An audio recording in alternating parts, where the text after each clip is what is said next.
I don't know, man. I don't know. This VTuber shit is like. I mean, I guess she's cute and all, but I'm not liking the facial trim. It doesn't seem to get on well with. It does not seem to get on well with someone that has deep set eyes the way that I do. It's if I lower my head a little, is even if I look directly at the camera, it doesn't seem to be doing a very good. Everything's. I don't think it does that great a job tracking stuff. Hmm, yeah. So, as some of you may know, I've been figuring out what it was that I mean, I'm. This is going to be kind of an annoying of the greatest. This is interfering with OBS having access to my. So, I don't know what's going on here. Let's see. I moved to just the straight cam. It's not. Can't. It now cannot access my camera at all. Well, that is wonderful. Thank you, animes, for fucking that up. Yeah. So, as you can see here on my screen, I've got this game called Pre-Strike that is up in Steam. I've played for about 8.5 hours, and and the reason I have this up here is I made a connection with the developer of this game, and I've been like talking to him about the maths and how the design and the architecture are fitting together and all that sort of stuff. And and this has really kind of it's underscored something to me as I'm talking to them. I'm not making a whole lot of forward progress. I'm essentially confusing busyness with business. Just because you're busy doesn't mean that you're taking care of business. So that's one of those things. Let me see if I can disable and re-enable the capture card. Does that? No, that's not working very well at all. Straight card, turn it on. No, it's getting nothing.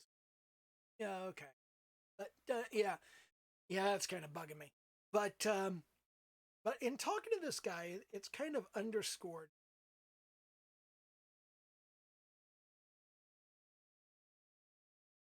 I've actually been able to like give him some advice, help him to understand some stuff, and that's nice. That reminds me that I kind of sort of know what I'm doing about stuff.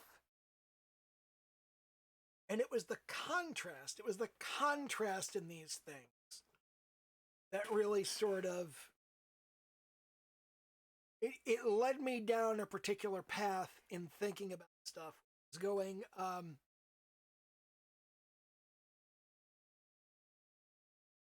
if you recall a few weeks ago I was talking about imposter syndrome.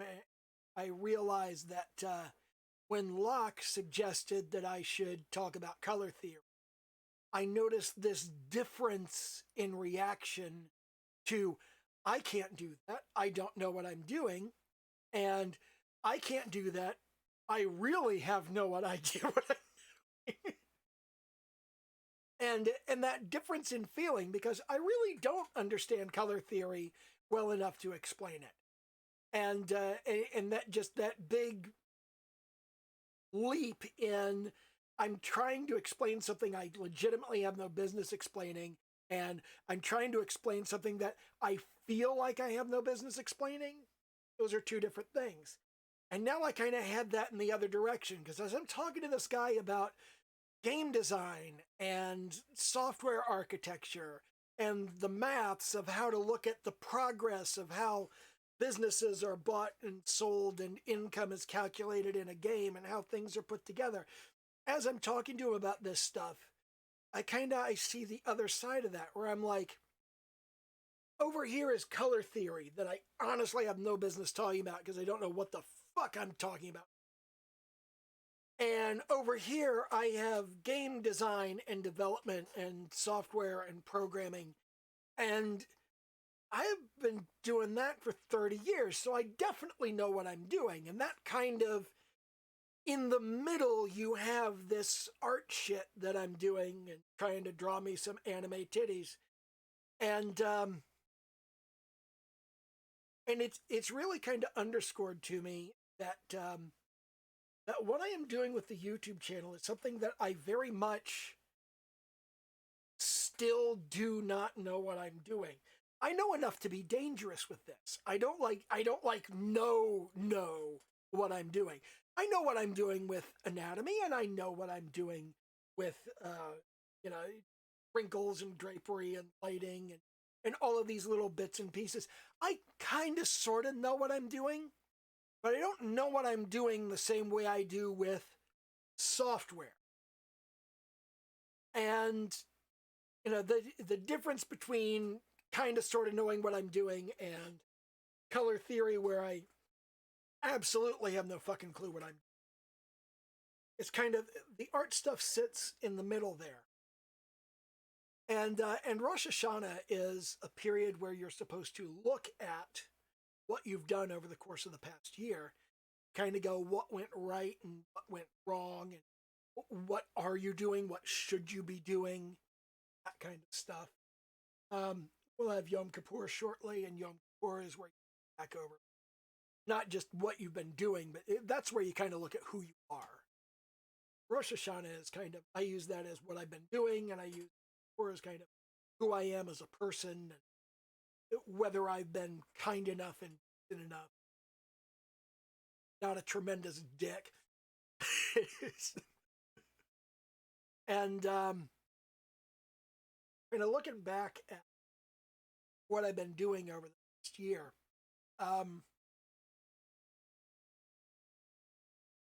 the problem that I am currently fussing with, problem that I'm currently trying to work out. Oh, okay. Never. I was just looking at the clock and going, wait, what? That's not right. It is.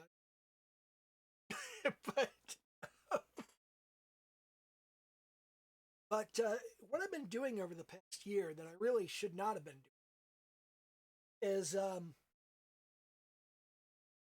I've been doing something that I'm very new at,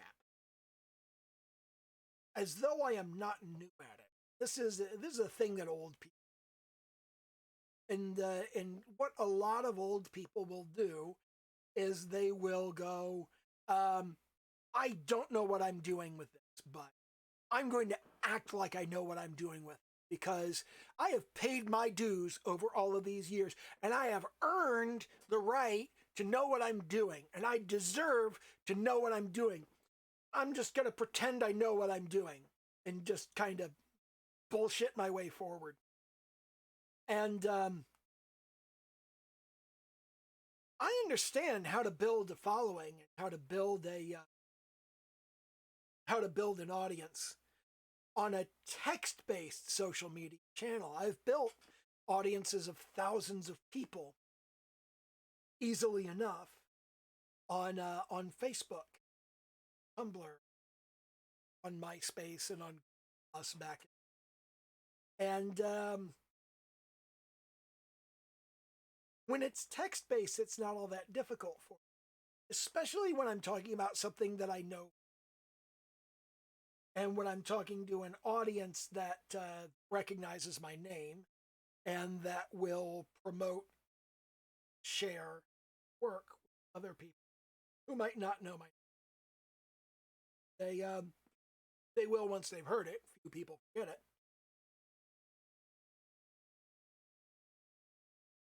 I'm absolutely nobody on YouTube. I don't know anybody that's big on YouTube. I don't have any friends that are big on YouTube, and that's a very different thing from most places that I work. I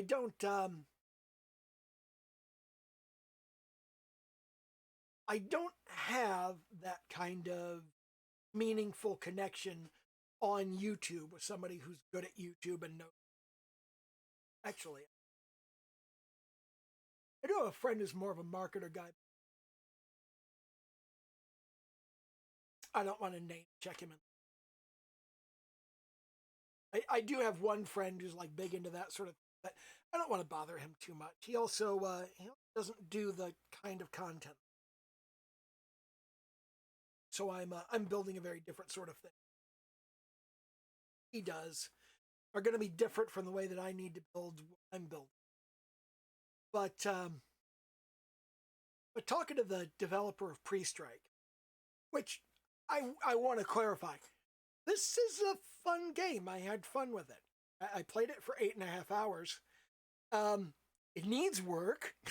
it's, but but it is in early access, you know, and being in early access, it's supposed to need work. That's the nature of games that are in early access. And you look at this; it's only been out for a couple. So it's a fun game to mess around with. It's the same general sort of thing that I'm looking at doing, which is just kind of this, you know, you click on stuff to make stuff happen. Now, in his game, like most games of this nature, you're clicking on businesses to make money instead of clicking on girls to make them drop their panties. But you know, it's the same thing. You click on the spot, and if you click the spot enough times, then you get money. And he's got like this timed thing, and there will be a timed thing in my. It's the same basic sort of stuff, and and one of the things I realized talking to this guy is I'm so much more comfortable with the side of it than I am with the art side of it. And um, I need to work more on the side. And I do mean work more, spend more. Um, when I started building this YouTube, I'm going to learn how to do this. And I'm going to spend my time on YouTube showing people this is what I've learned, telling people here is the stuff that I've learned, here is where it. And that's not what I've been doing. What I'm doing is I've been trying to fall back into my old coach and go, here's how to do stuff. I'm comfortable with that kind of thing to do. Establishing a lesson plan. Here's the stuff that needs to be taught, and here's how it needs to be taught. And I'm not wrong. I'm just not the person that needs to teach this.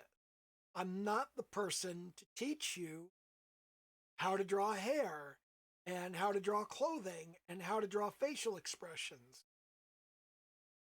I'm not that guy yet. I may be that guy later on down the road, but right now, no, I'm not that guy. I'm not the guy to teach you that. And I shouldn't be trying to teach you. It's a failure on my part to even make that attempt. But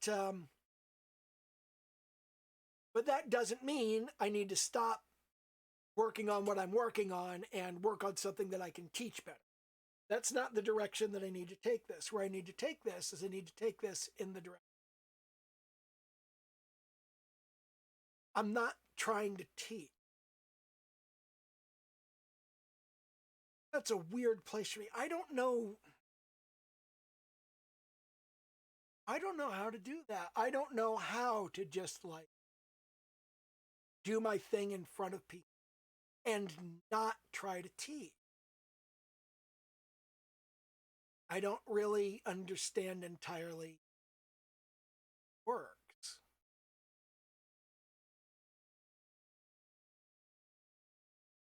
But that's the thing that I need to do. And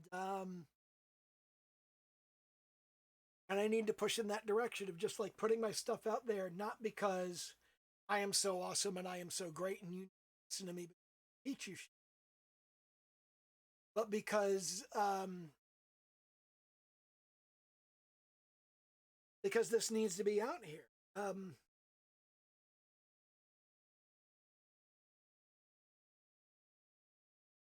My YouTube channel isn't supposed to have now. It's supposed to have value in retrospect when it reaches a point that it begins to have current value. I think I'm focusing too hard on trying to make it have value now. On going, I need to generate more subscribers now. I need to generate a larger audience now. I don't need to generate don't need more views. I don't need more. I don't need more. I don't need better like dislike ratios. I don't need anything on YouTube now. What I need is to get better. And I'm putting the getting better process on YouTube so it's there after I have gotten better.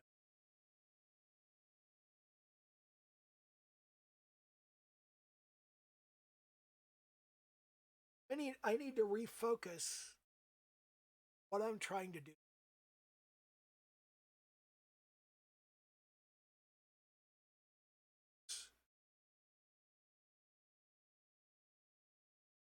I need to blow those parts.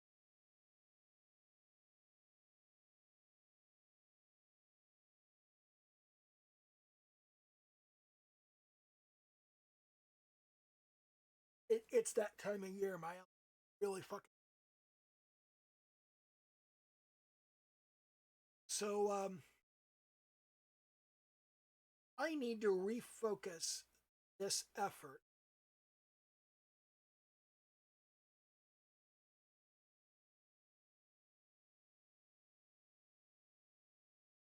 on what I'm doing wrong and not on what I'm doing right. And I don't like that. I don't like to talk about what I'm doing wrong and what I need to fix. I like to go, here's the right thing to do. Watch me do the right thing. I like that, but I'm not there with them. I'm not there to tell you what's right and to do the right thing. I may know the right thing and be able to tell you what's right, but I can't sit here and do the right thing right in front of you and have you go, yeah, that's obviously the right thing. Because I'm good at doing the right thing. Doing the right thing is tough for me. I'm a jerk. Seriously. I need to talk about what I've been doing, what I need to do to fix it. And I need to do what I'm doing to fix it on camera and on video so that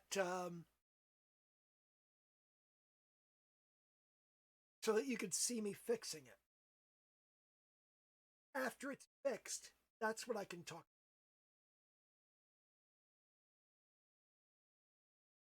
Like that.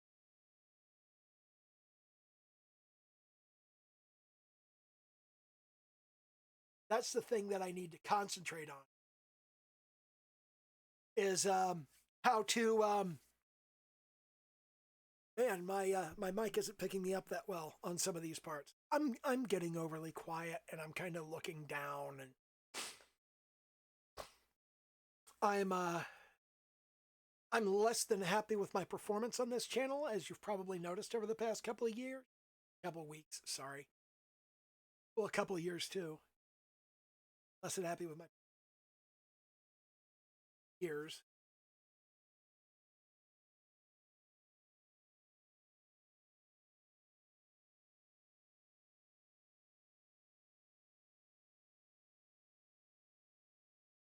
I've been less than happy with stuff in general for the past couple of years. I've been less than happy with my performance on this YouTube channel over the past couple of weeks. I'm more comfortable with making the videos. more comfortable with the idea that I can make the videos can go up here, the videos will be, or rather, it's not that they will necessarily be well received, they will not be badly received. I don't even know why I have Clip Studio Paint open right now. It's drawing during this session. I do want to kind of pike pre-strike. It's a free-to-play game, as you can see right over here. Free-to-play game. You know, just maybe download it and see what you think of it. And if you like it, then jump in the community forums and go tell the developer, hey, you did a good job on this. If you don't like it, then, you know, maybe just shut up. Nobody needs to hear that. The game does need work, but the work is getting done, and I talked to the developer, and he talked about getting the work done on it. Well, you know, since I'm helping him with the work he's doing right now, I kind of feel like obviously the work he's doing is great. I'm the one who said, you should do this. But I'm trying to just go, this is the process, and not say, these are the exact numbers. This is what your numbers should work and look like. And I'm just telling him my impression. And here he is. This is a guy who's actually finished his game and got Steam to this guy, his stuff. The only difference between with his game and with mine that I've been working on is really that he's got more work on it. He's got more work done on it. I've got placeholder stuff in here instead of actually having like the full-blown thing and everything together. But the guts of it are still here. The guts of it are still the same. And I've got a damage per second ability here. And I've got all of the bits and pieces, and it's a working proof of concept. There's not a whole lot of difference between what he's put together and what I'm putting. And, well, the major difference is that he's actually done the work and finished shit and gotten it up on Steam.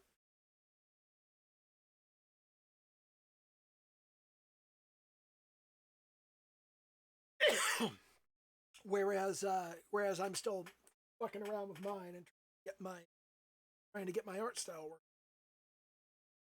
So, that's a bit of a wake-up call, because I'm spending a lot of time over here drawing and saying I'm working on getting the art together for my game, and I'm not. I've produced exactly one finished piece of art for the game, and it's the little hand cursor. That's not a lot. It's not something that's not something that I'm proud of in terms of making progress of the game. I mean, several months and I made a sprite. That's it. I had to do better than that. I need to make more, drive more toward what I'm actually doing. And when I really kind of looked at it, I went, well, what the fuck am I doing? You know, it's like I'm over here and I'm trying to draw these anime girls, and that's like the thing that I want to do. But when I draw these anime girls, what is it exactly that needs to go into the game? What do I need to produce? What do I need to have working to get this together and into the game? And I haven't really done a lot of thinking about that. And I really need to think about the process. And I think that's where I want to focus for the next however long, is on thinking about the process and on on actually following the that together. Um, yeah, so that's kind of where things are. This is a rambling bullshit video. It's not much instruction on anything. It's just basically an advertisement for Pre-Strike. That's all this is. Pre-Strike was a good game. It made me think a lot about my own game that I'm working on. Why my game isn't done yet. Like 2 years. Why isn't it done? There's a reason, right? There's a reason it's not. Isn't there? Isn't there? Well, yeah, there is a reason, and the reason is I haven't done it. Need to do it. You actually put the work in. I need to put in work. I need to stop worrying about whether the work feels good or looks cool or tell people about it and they understand it. I need to focus on work that gets me closer going. And where I'm going is like here. It's where Pre-Strike is. That's where Groping Festival needs to be, is sitting on Steam in the free-to-play games section where people can download it and say, what the fuck were you thinking? Like, seriously? You really thought in the hashtag #MeToo generation you could make a game about groping the girl until she drops her panties? You thought you could get away with that? Well, no, I thought it would generate a bunch of controversy. People would yell at me about it. And that would lead to downloads, and some of those downloads would come from people who have a gambling problem and a lot of money and will buy the premium currency all day long. That's what I'm thinking. But yeah, I need to drive more toward. This is the goal. The goal isn't to be a professional artist and do commissions or anything like that. The goal is to have a game up on Steam, and the purpose of that game being on Steam is only partially to generate revenue. I really don't think free to play games generate much in terms of revenue anymore, especially like small scale stuff. I do think there is one developer kind of one. What's his name? Oh God, what was the? What was the? There was a guy did a game.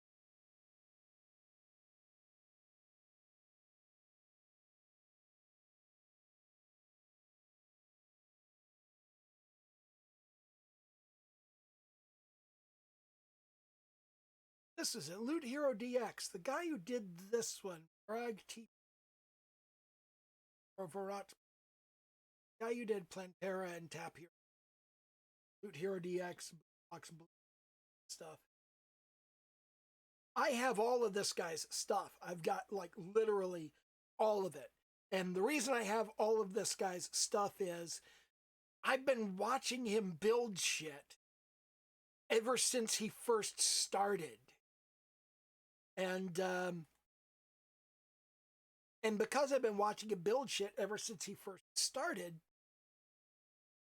I've gotten to see his methods and mechanisms evolve. And in the same way, the guy who did Grim Clicker, if you jump over to the store page, Evil Charm, Alexander Golovkin, okay? This guy here, he's got this little group of people. It's just like this little coalition of more Russian developers. And they've got like all of these free games. I've got all of their free because I spend money on them. But there's a bunch of good stuff in here, kind of looking at, and it's just these these particular developers I'm looking at and going, this is some interesting shit that these people, in particular, what I kind of wanted to point at was that if you put out a series of free games, I think if you have kind of a revolving roster, you put out a free game followed by a free game followed by a free game, I think that can generate meaningful revenue.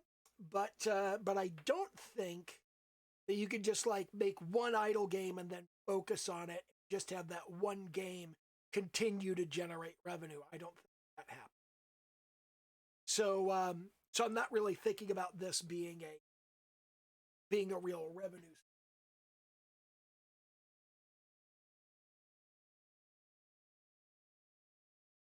I'm thinking more about this being like reasonably sustaining. I mean, fundamentally, it's just like if you put a game on Steam that's like $200 and then however much you spend to promote it, and if you put that together, that's what your game needs to produce. If your game produces that, then it is paid for itself, and I think that's reasonable.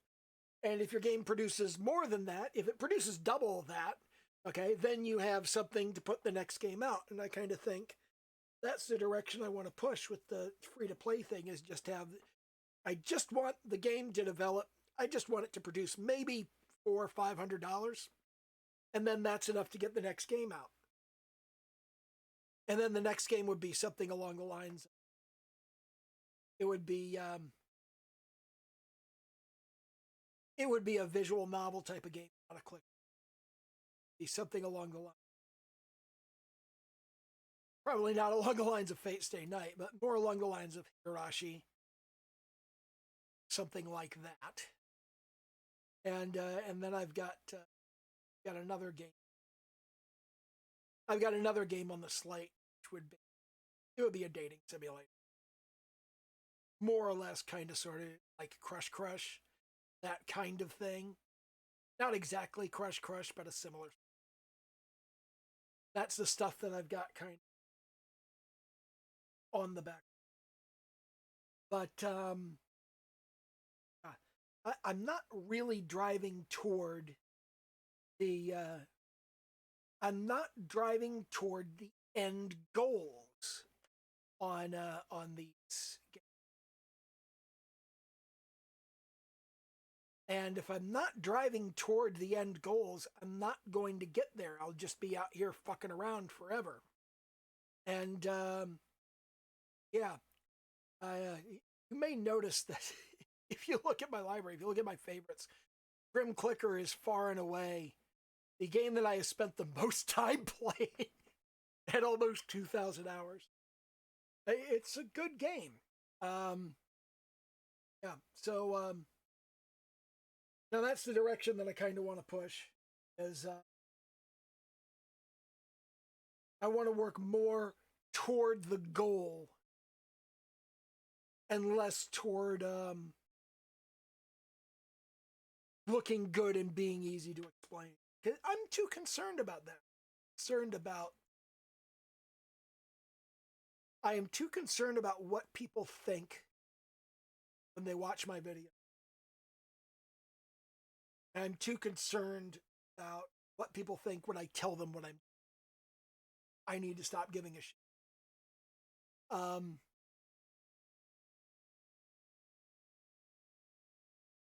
Yeah, that's kind of that's where I need to be driving over the next who knows how long.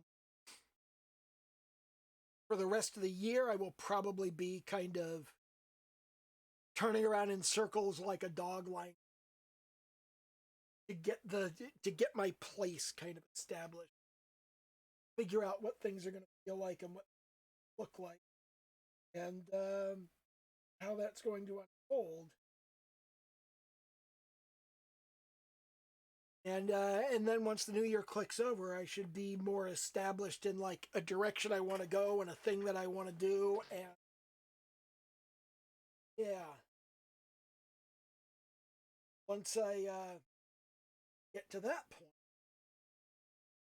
kind of feel comfortable with it. I'm still going to be working on more scripting with the videos and some actual editing on the videos and maybe time lapse stuff. And there's also a lot of I need to do has nothing to do with the videos, like actually put in practice that is not during my my video creation time. I haven't been doing that. It's like I sketch when I'm making a video, I sketch when I'm doing a stream, and the rest of the time I don't do anything. Just kind of sit and go. I'll do it when it comes. I think I need a schedule, and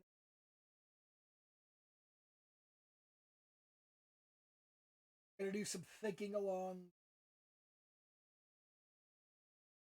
like what that needs.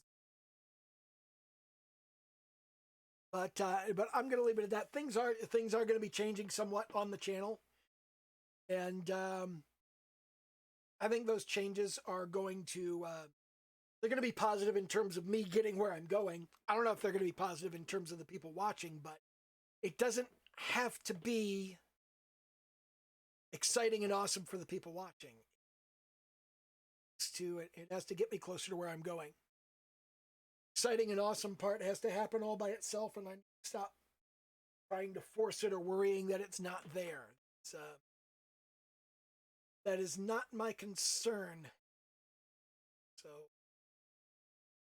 I am not going to worry about it.